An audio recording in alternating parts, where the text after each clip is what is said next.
got all the quotations that you're going to need for your Measure for Measure exam a week on Friday for Section B. Stay tuned. Yes, Schofield on Shakespeare.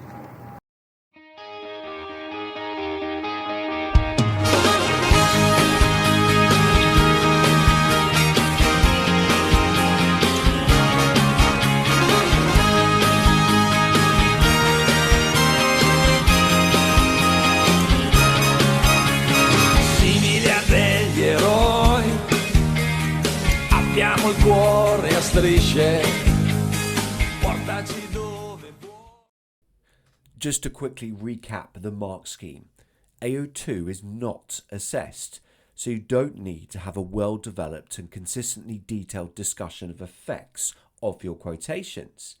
However, you do need to use regular textual quotations in order to ensure that your argument is consistently developed and not too general, and to show your excellent and consistently detailed understanding of the text.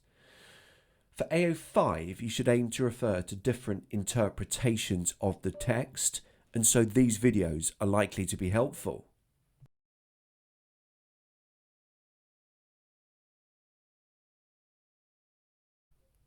Of course, the mark scheme also stipulates that you need to incorporate critical viewpoints. In this video, I've organised quotations to be learnt by character rather than theme. However, I've analysed past questions and can confirm that learning these quotations would have been more than sufficient to provide you with the material required to produce A-star essays on questions from the past 4 years. Indeed, let's think about this logically. To answer the question on sexual behaviour, we're going to need to refer to characters, including Angelo, Isabella, Claudio, Lucio, and the dirty Duke himself.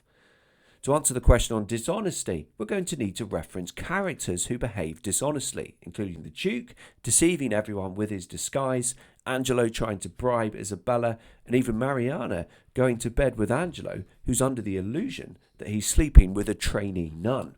You get the idea. So here are your must-learn quotations about the Duke, ranging from his admissions about his uselessness as a ruler early on in the play, to his weird comforting of Claudio, to his outrage at Angelo's hypocrisy, to his creepy, sneaky marriage proposal to Isabella. In terms of the critical quotations, Hazlitt's is useful for any argument about the Duke being more about ego rather than benign, caring ruler. Wilson Knight's quotation is a good one to shoot down, perhaps, whilst Corson's image mongering is both spot on and easy to learn. So start saying these quotations out loud to yourself and thus begin to commit them to memory. Press pause now.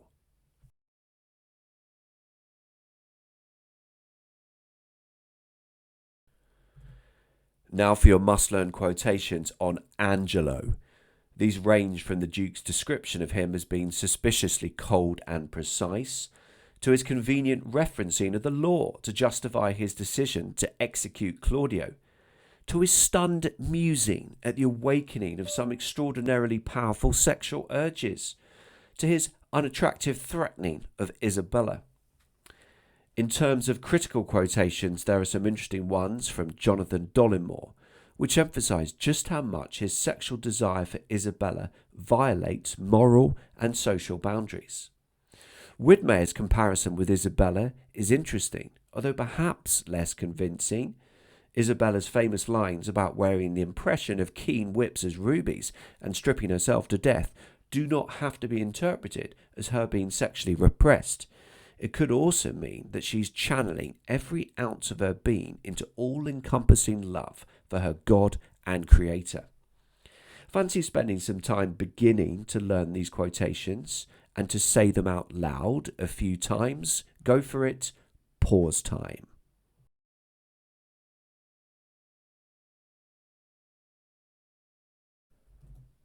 Now for your must-learn quotations on Isabella. These include her curious comments about wanting an even stricter restraint during her first appearance on stage, which some critics might choose to interpret as suggesting she is indeed aware of some latent subversive human possibly sexual desires deep within her soul, which she wants to quench once and for all. She uses plenty of ingenious arguments when she pleads for her brother in Act 2, Scene 2, whilst in Act 2, Scene 4, she is outraged by Angelo's hypocrisy and the difference between his virtuous appearance and the grimy reality. Yet in Act 5, Scene 1, she comes to Angelo's semi-defence, egged on by a desperate Mariana. Perhaps his hypocrisy may have been a one-off after all. In terms of critical quotations, there are some interesting ones here about her sexuality, McCluskey, and becoming a voyeur in Act 5, Scene 1, Stevenson. Meanwhile, Brown's quotation is certainly memorable, but is it really true that the Duke and Isabella get their kicks by getting other people to have sex for them and then describe it to each other? Start saying these quotations out loud, dear chums. It's pause time.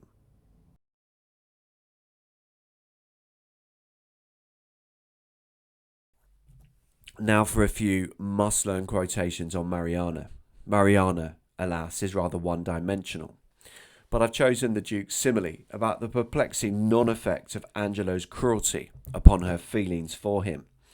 I've also chosen one of her lines from Act 5, Scene 1, when she pleads for her husband, inverted commas, to be saved. For Mariana's critical quotations, McCluskey affirms her passivity, whilst Holderness suggests perhaps that her ending is a triumph. Time to start the process of committing these quotations to memory. Yes, press pause now.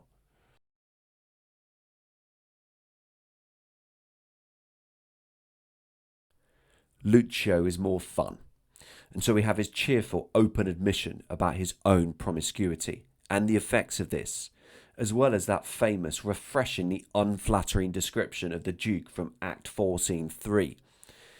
His response to being forced to marry Kate Keepdown is hilarious, albeit almost certainly misogynist to a modern audience. For his critical quotations, Lawrence suggests that he is representative of wider chaos and degeneracy within Vienna, but also that he has strong redeeming traits. Press pause now to start saying and learning.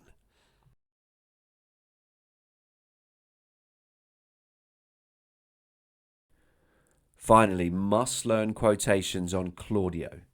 First, a confirmation that his lovemaking with Juliet took place on the basis that they would subsequently formally marry.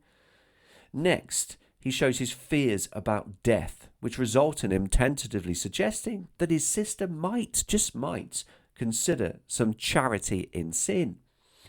For the critical quotations, Hampton Reeves implies that even the marriage of Claudio and Juliet may not give the audience that much to smile about, whilst Flackman unleashes some sibilance.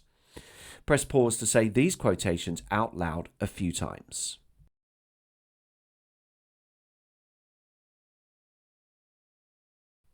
Let's now have a think about argument and how some of these quotations could be weaved into past exam questions. In June 2023, the question was about the effects of sexual behaviour. Well, at the beginning of the play, sexual behaviour is deemed to be so out of control within Vienna that the Duke decides temporarily to abdicate. He doesn't want to sort it out himself because it was his fault to give the people scope, and so it would be his tyranny to strike and ghoul them for what he bid them to do. Meanwhile, in Act 3, we see the Duke outraged that the person he put in charge to sort out all the disgusting sexual shenanigans has himself become corrupted. Hence twice treble shame on Angelo to weed my vice and let his grow. In terms of critical quotations, Wilson Knight's suggestion that the Duke represents a divine principle of justice and mercy might be useful to quote to claim the purity of the Duke's intentions in relation to sexual behaviour. Angelo must be made to marry Mariana, and Lucio to marry Kate Keepdown. If you have sex with someone, you need to marry them. Of course, you wouldn't only reference the Duke in this essay, but others too, including Angelo. When alone to reflect, Angelo is horrified at how sexual thoughts have invaded his heart and soul. He is now unsure of his very identity. whilst Widmeyer's suggestion that Isabella is Angelo's female counterpart suggests that all characters within the play have vigorous sexual appetites which are either embraced, Lucio, Claudio, Juliet, or battled, Angelo and Isabella. Of course, within these quotations there are so many which could potentially be weaved into this essay. With the Isabella quotations, how about the hilarious idea that the Duke and Isabella get their kicks by getting other people to have sex with them, i.e. Mariana and Angelo, and then describing it to each other? And with Lucio, you might explore his cheerful referencing of one effect of sexual behaviour, STDs, which incidentally don't seem to bother him one jot. In June 2022, the question was about the play dealing with many kinds of dishonesty. The critical quotations are particularly rich here, with Hazlitt taking issue with the Duke's deceits as he goes undercover, believing that he's more absorbed in his own plots and gravity than anxious for the welfare of the state. But could there be an argument that his dishonesty in deceiving his people as Friar Lodovico is justified, as ultimately it causes all those marriages and good order at the end of the play?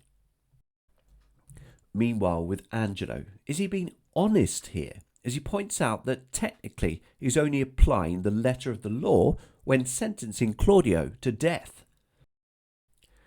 But in Act 2, Scene 4, we see a naked avowal of dishonesty. Angelo will brazenly lie to cover up his attempt to bribe Isabella, knowing that his reputation of being honest and strict and grave will mean that he is believed. Meanwhile, Isabella is outraged at the disgusting, dishonest discrepancy between Angelo's reputation and appearance and his grimy, perverted reality. Lucio is, of course, unashamedly honest about his sexual activities, though one assumes that there is a whiff of hyperbole here.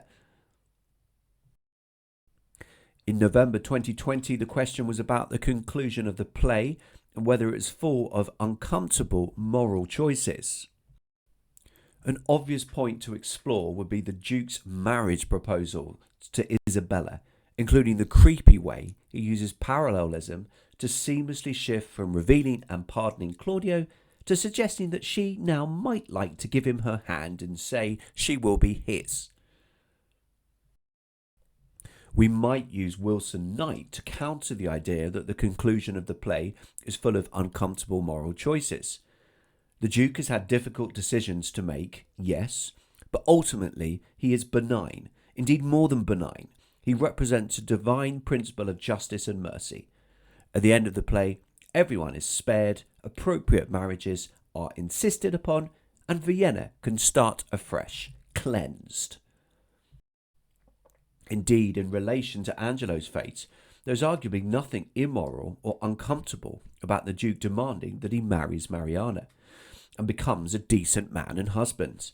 He feels genuine remorse for the pain he has caused, as evidenced by his initial claim that immediate sentence and sequent death being all the grace he begged. Isabella seems to support this view, although it is slightly quantified by her use of the adverb partly. Angelo shouldn't be sent to jail or killed, as before he met her, his behaviour did appear to be governed by a due sincerity.